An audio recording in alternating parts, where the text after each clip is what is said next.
Yeah. Yeah, I know, right? You gotta get that stuff. You gotta handle your shit together, man. Did you know how shitty the Full Brink arc was, man? Come on now. I mean, I know you're picking your shit back up. I know in this new Quincy Invasion War arc, but you gotta do better. You're not impressing me. But bye. Bye.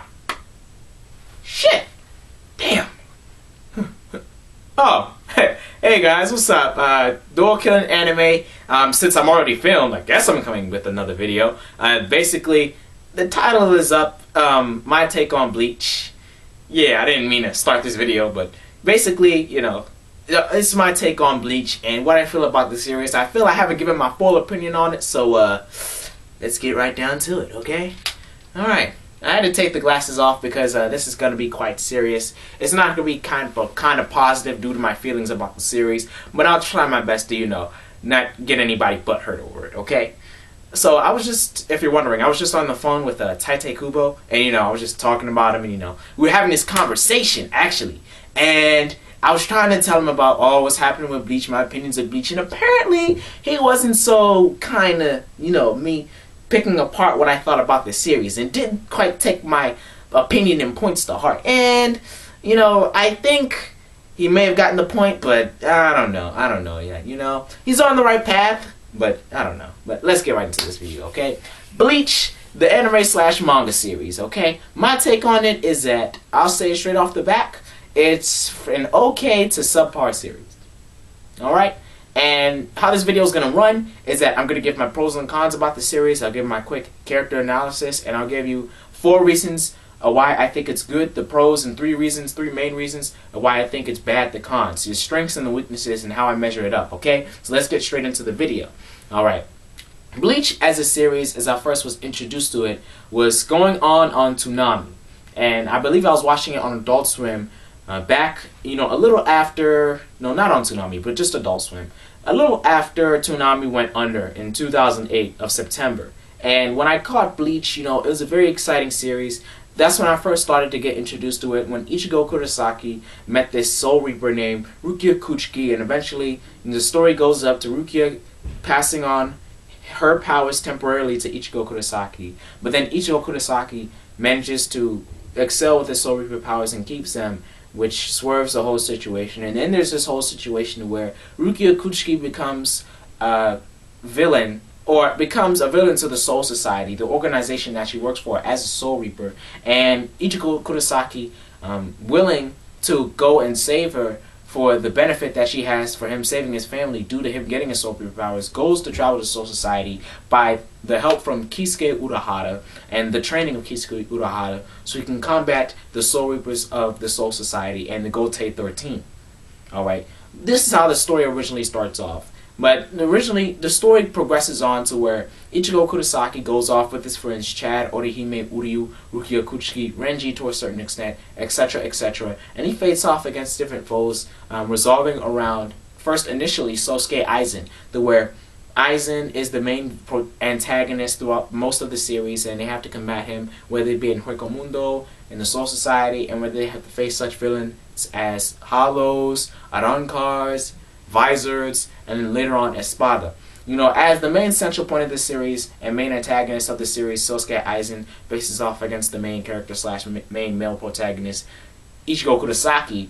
Ichigo manages to defeat him throughout a very course of analogous ways that I want to get into it later, but I think which is absolute BS. And then after that, we go into some Bleach final arc, in where we have a Quincy War resorting around the leaders of Juhabak and his Quincy's that presumed to take vengeance on the Soul Society for something that's happened over years ago. Now, basically, this series as a whole, I think, like I said before, is okay to subpar. And the pros that I'm gonna clarify now is that it has great art design, is that it has great character setup, it has a lot of personal favorites for me, and it has individuality that I'll point out later. But then there are 3 cons to this that I think are potent to any types of series that wants to do anything towards the reader or a fan of anime and manga. I gotta take out its storytelling aspects, you know, the art of storytelling in this series. I gotta take down the characters slash character development inside of the series, and I gotta take down the writing of this series, okay? Now I'm gonna start off with the pros so I can get that out the way, because I have more cons to talk about than pros, even though it's 43.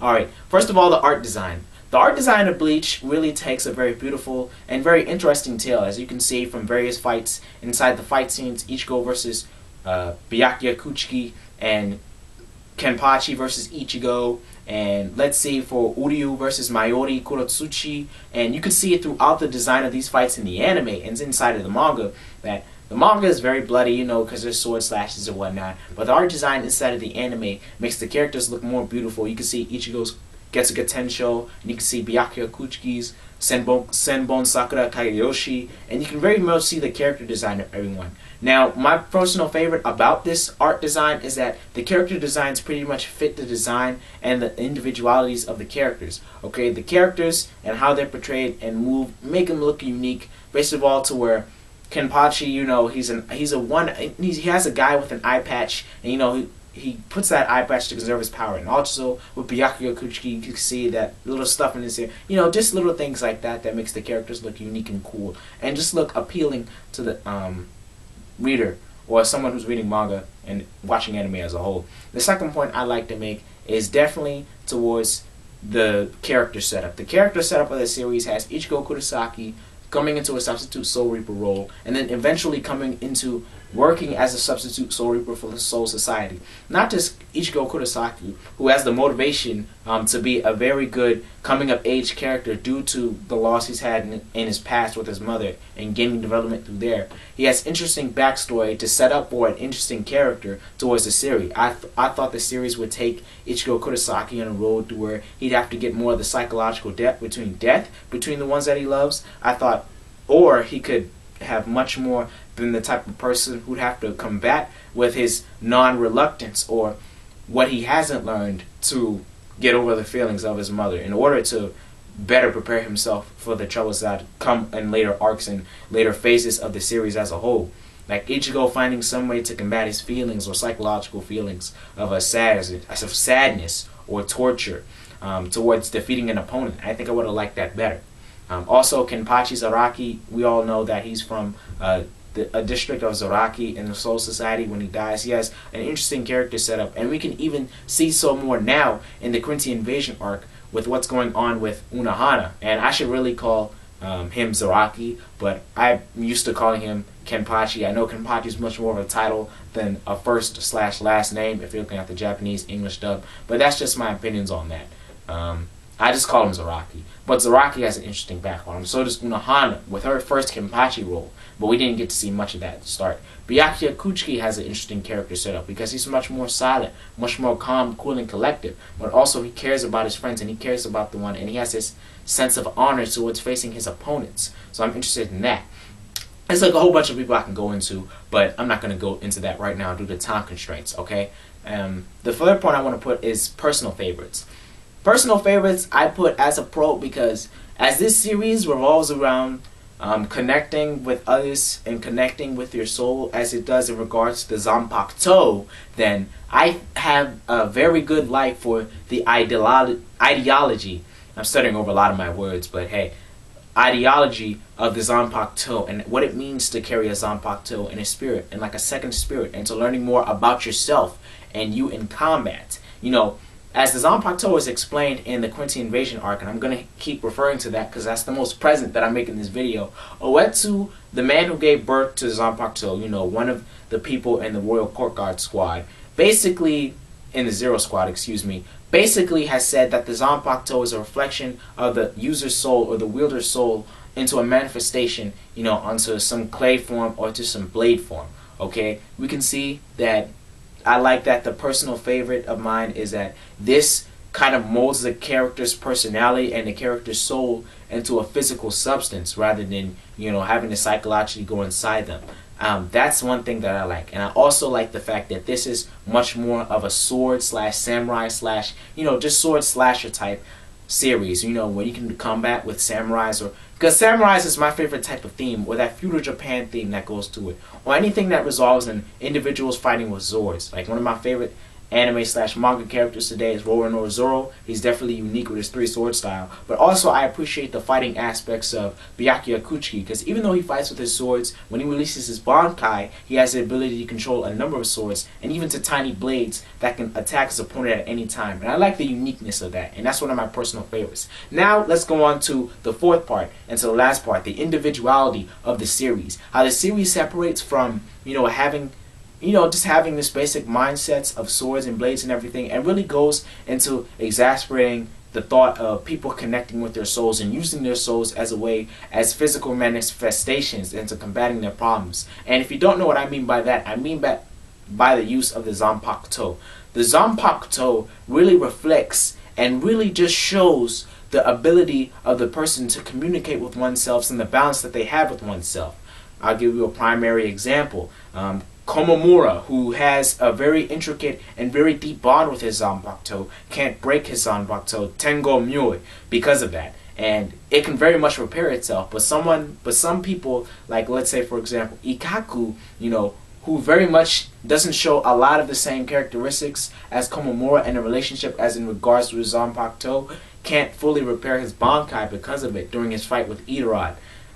As I think the 13th Arankar or Espada at the time doesn't, the 13th Arankar, because 10 through 0 is Espada, but still you get to see the individual characteristics and what the writer Taite Kubo tries to clarify, in his story, the individuality when it comes to making your soul into a physical manifestation, and just questioning the thoughts of balancing your soul as it comes to a samurai and to Japanese history and culture. Alright, now that I've got all those pros out the way, I'm going to talk more about the cons of Bleach the series, alright? First of all, one of the cons I have with Bleach the series is the character development, okay? And this is going to be one of the easiest ones I can say. The characters in the series of Bleach, as I've mentioned, other characters that are side characters like Byakuya, Kenpachi, Renji, Komamura, Yamamoto, etc. Basically in the Gote 13 and the Arankar and the Espada, the characters in the main central characters like Ichigo and Uryu and Chad and Orihime and Rukia Kuchiki, then 10 times out of 10 haven't gotten a very good amount of character development, and for the most part suck. Yes, I mean suck. Like, let's get it in from Orihime.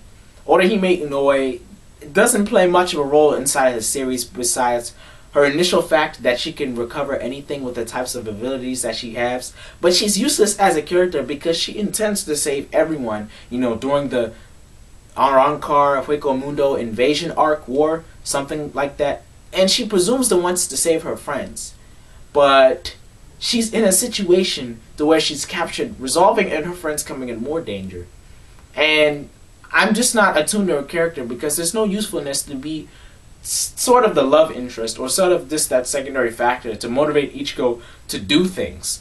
And she's not effective into setting herself up as the love interest. And that could be to Taite Kubo's writing of the character, but mostly it's because she doesn't fit in to the role of, just Bleach as a series. If you think about the story, the Quincy invasion arc, the Arankar invasion arc, if you think of other arcs involved in the series, she really has no central point when it comes to character development for others and character development in herself. Okay? And I can go over to Chad. Chad is even worse because Chad, from his initial debut, he was gaining strength, and it was sort of implied that he was becoming a hollow or he was developing hollow powers, but it was never compacted on, and it was never built upon to where he'd be very useful for Ichigo and the team in the future, alright? I can say this most likely because when he faced off against the 6th Espada, Niatora Gildra, he's basically useless against him. He gets hit by one punch, by the power scale and everything, but after that he's not compacted on as a serious, character that can very much help Ichigo or can very much help the progression of the plot, even though he's supposed to be one of the main characters driving the story, which is very sad for the story. When you have to look at, and I'm going to go on a little tangent here, when you have to look at the side characters to be the most interesting in the story than rather the main characters who are supposed to drive the story, then it's very disappointing because you don't get enough of the side characters that you want, but you get a lot of what you don't want, and this is these main characters that keep coming in. Alright, another very much my second to prime example is Uryu Ishida. And Uryu Ishida debuts, when he first comes into the series as a Quincy who has a grudge against the Soul Reapers because the wars that have been happening between them, and this is more clarified in the Quincy invasion arc that's happening now.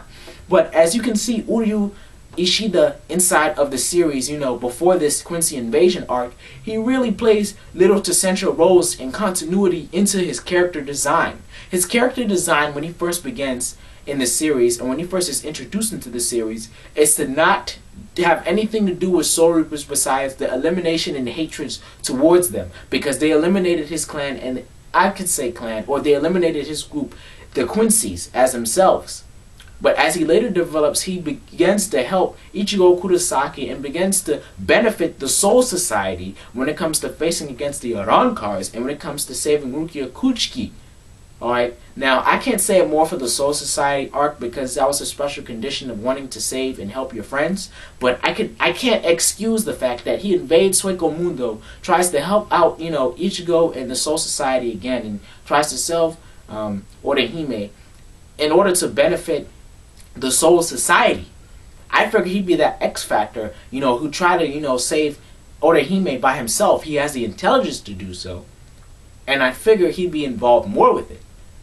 But in the story, it's not very much hinted upon that this is his goals. His goals are much more hinted upon into helping his friends, and it doesn't matter whether it helps the Soul Society.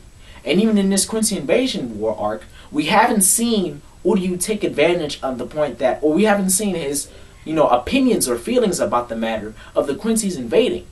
Kubo may have something for that in the future, but till now, Uryu Ishida has been an ineffective main character because he's not continuative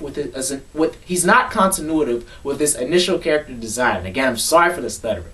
And the final character I have to take apart in this piece, of course, is Ichigo Kurosaki, the main male protagonist. And this guy, I tell you so much, and I'll tell you what again. This guy fails so hard just for the simple fact that we don't know why he does anything inside of the series. And I say that because simply that's the fact of him not having a goal to drive towards the end of the series, or towards him doing what he wants to do, and is being a Soul Reaper.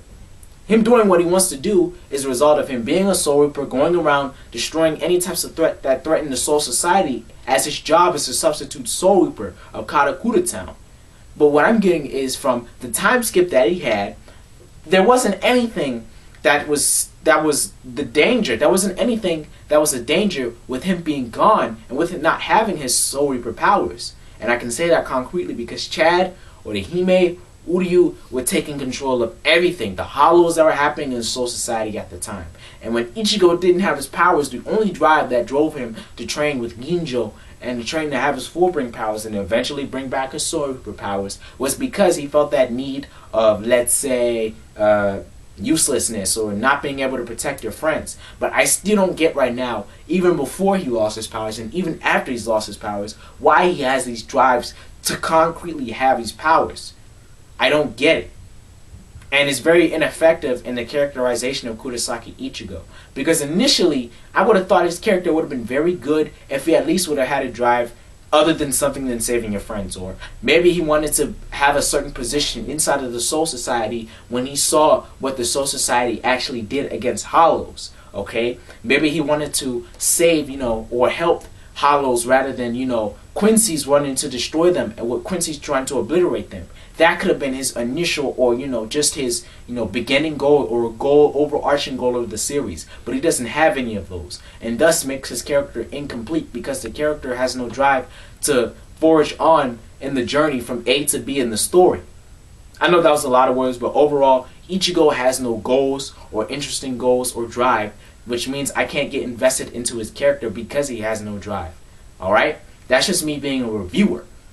Alright, the second point I want to get into, I know I spent a lot of time on that, but the second point I want to get into is the art of storytelling inside the series, okay? In the storytelling aspect, when it comes to the plot and how it's driven, the protagonist and the antagonist and the different characters that I just talked about here, it's the fact that there's no type of complexity when it comes to describing, the character development of someone or giving someone characterization or even, to lesser extents, the settings or giving resolve to the plot.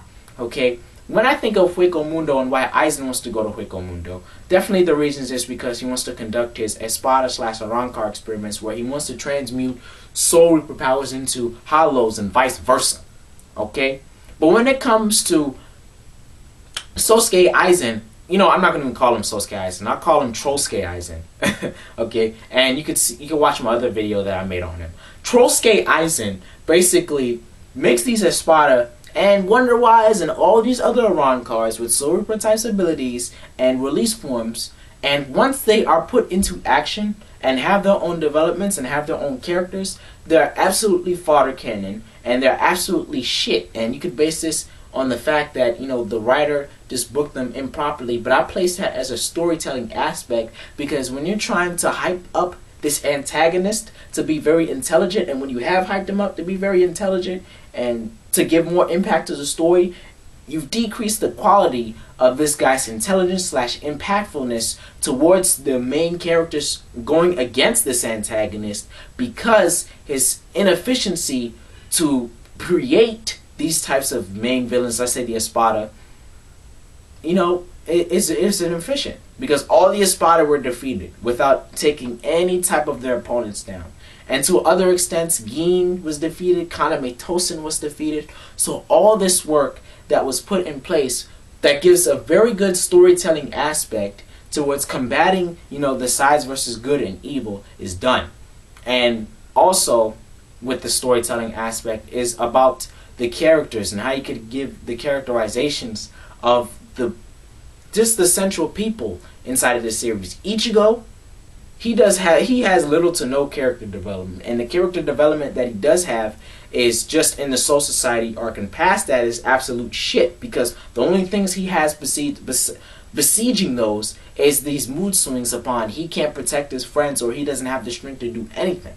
And I say mood swings because they last momentarily and all he needs is a final Getsuga Tensho power-up in order to do something resolving the issue at the time. No, I'm just over-exaggerating that to a point, but most of that point is true. And that's why the storytelling aspect of this story is just bad. Even when you think of the Quincy Invasion War arc, it goes to where these Quincy's have been hiding for years, and now they want to wreak havoc on the Soul Society after 17 months when the Soul Society has had that time to repair itself and to get back on footing after they just faced Sosuke Aizen? That's bullshit. You can't tell me that's an intelligent thing to do. Or, well, maybe they did this thing. And if they try to retcon this thing later and try to put a logical explanation, I still want to believe it. Because any logical enemy who sees their enemy weak while they just came off another huge battle or anything like that, and who's prepared to do things, would combat them and would just try to take advantage of the moment. But no, that didn't happen. That's why I think the storytelling of this series is bad, just chronologically and just from a basic human common sense and literature aspect of it and storytelling aspect of it, it's just not as good. Now, there's some good elements to it where it comes to, like I said, Ichigo Kurosaki's initial character development during the Soul Society arc, and now what they're doing to Zaraki, Nohana, and you can put other elements in, such as what's happening with, let's say, Renji, how he's developing with Ichigo, and learning more about the Sanpakuto. But for the most part, the storytelling aspect of Bleach is really just two-dimensional, or just not good at all.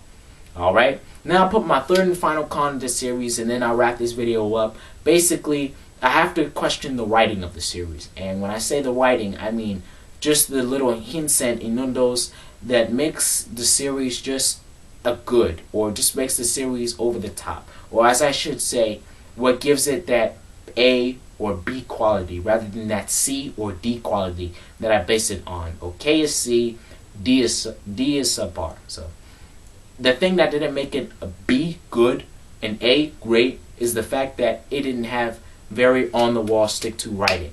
Like, I'll put a scenario for you. If Ichigo Kurosaki would have had an earned moment to where he would have gotten the final Getsuga Tensho to face off against Trollsuke Aizen, and like, let's see, through training rather than a power-up that he could have gotten any time inside of his fight initially with Sosuke Aizen before they went through the Gargantua, then you know, I would have had, okay, Ichigo has learned a lesson. Maybe he needed to learn a lesson about bonding with his Zanpakuto.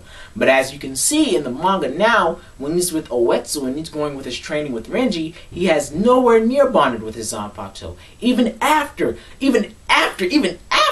Tensa Zangetsu just basically gave all of the strength he had in order for Ichigo to use the final Getsuga Tensho. He made him turn into Getsuga himself and be able to slash Sosuke Aizen's final form with the Mugetsu. And he still couldn't even bond with his Zanpakuto and even just relish it and love it and try to identify with it till then. Okay? Just the writing and the continuity of it is just bad. Because Ichigo is just, how I can say, had the potential to be a three-dimensional character, but he's 2D and a half. You know, he's not necessarily, you know, just flat out on the wall like this and like that for the whole series, but he has little to no change when you can think of what he's learning. He's still committing the same mistakes that he did earlier. I remember when he was facing against Kenpachi Zaraki. I'm sorry, I'm going to get that wrong. When he faced against Zaraki in their first initial fight, and he had to learn how to use his Zanpakuto effectively and bond with his Zanpakuto. But now that you're coming all the way from these chapters and then going to Oetsu, you're back at stage 1? That's bad writing. And I don't care how much that's supposed to go into Ichigo's power-ups and learning more about the sword and facing off against the new Quincy's and developing the plot more. That's bad writing when the character is still at the same position that he was in arcs later or just major pauses later. Okay? That's one example of it. And the writing towards just me not giving a damn about the main characters. Like I put out earlier, their flaws in Chad's, Orihime's, Uryu's, and their character. Okay? Rukia Kuchiki, she doesn't serve a very primary role when it comes to the main cast, but she is a part of the main cast, and I don't blame her. I don't blame Kubo much for not giving her that screen time, but I do blame Taite Kubo a lot more for not developing Orihime, Chad, Uryu, and Ichigo to a T, and incorporating them into the series where they're written well and have a main effect on the series. Because all the antagonists and all the fighting centers around what Ichigo does, and everyone's on Ichigo's nuts, and he's supposed to save the day when Ichigo can't even develop as a character and fight effectively as a character. And it's not written well to where we can believe that he has earned the position to defeat these people and to earn the position to where all the characters inside of the series of Bleach have trust and believe in Ichigo. If you really think about it, everybody inside the Gotei 13, or most people inside the Gotei 13 when it comes to relative characters, the captains, some of the lieutenants, and below, have muchly believed in Ichigo Kurosaki's abilities. And they have faith in him as, you know, one who can save the Soul Society or one to depend on. But I don't get why. You have the Captain Commander, Genryusai Yamamoto, the strongest Shinigami in 1,000 years plus. And you have Byakuya Kuchiki, you have Kenpachi Zaraki, you have Kenpachi Unohana Yachiru, and you have all these other strong Soul Reapers that you have to defend on this nigga? No, it's bad writing in the series, okay? And that's my overall point on it. If I'd have to rate the series anyway, I'd have to give it a 6.0 out of 10. That's just my belief on it, based on how I think of the prose, the art design, the character setup, my personal favorites, and the individuality of the series versus the cons, the storytelling aspect, the character/character development, and the writing of the series, alright? 6.0 out of 10. That's my belief on it. Put your comments, video responses to this video if you want, explaining why you believe or disagree with my topics or my issues concerning the series. It's been Dual-Kun Anime. Like or dislike this video, it doesn't matter as long as you get my name out there. And basically, I'm done. Look at me. If you liked it, dislike it, like I said, please subscribe for more content. You know, I'm not a beggar of subscribers, but please subscribe for more content, man. I need you. I'm trying to get to 100 by now, man. I'm not by 100 by the date I'm making this video. I need that goal. Alright, let's get it. Okay? I'll see you guys later. It's been Dual-Kun Anime. All the content with none of the filler. And if you don't know what that is, then you need to watch more anime. I'll see you guys later. Peace. My phone's ringing. Hey. Hello? Yeah, Kubo? Yeah, you gotta get this shit together, man. Your series is fucked up. I know, your series is